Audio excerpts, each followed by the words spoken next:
சென்னையில் ஒரு ஏரியா இருக்குது. இந்தியாவோட ஓல்டஸ்ட் டீச்சர் ட்ரைனிங் இன்ஸ்டிடியூட். 1000 வருஷம் பழமையான கோவில். கலைஞர் கருணாநிதி கான்டெஸ்ட் பண்ணின அசெம்பிளி கான்ஸ்டிடியூன்சி. அதுதான் சைதாப்பேட்டை. இந்த ஏரியா பேருக்கு பின்னாடி ஆற்காடு நவாப் காலத்து வரலாறு இருக்குது.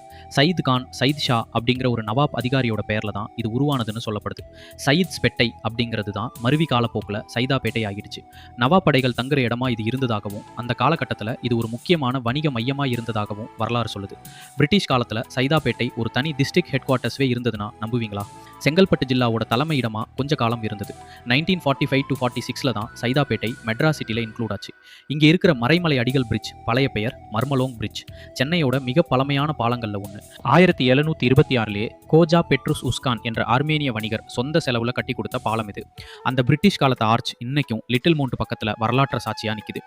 சைதாப்பேட் மெஜிஸ்ட்ரேட் கோர்ட் சென்னை சிட்டியில் மெட்ராஸ் ஹைகோர்ட் தவிர உள்ள ஒரே மற்றொரு கோர்ட் ஆஃப் ஜுடிகேச்சர் இதுதான். அந்த அளவுக்கு இதுக்கு லீகல் சிக்னிஃபிகன்ஸ் இருக்குது. History, court, district head quarter எல்லாம் ஒரு பக்கம் இருக்கட்டும், இந்தியாவுக்கே வாத்தியார்களை கொடுத்த டீச்சர்ஸ் காலேஜ், 1000 வருஷ பழமையான கோவில், போர்ச்சுகீசிய சர்ச், வீவிங் ஹிஸ்ட்ரின்னு சைதாப்பேட்டைக்கு இன்னொரு முகம் இருக்குது. அதெல்லாம் பற்றி அடுத்த பாட்டில் பார்க்கலாம்.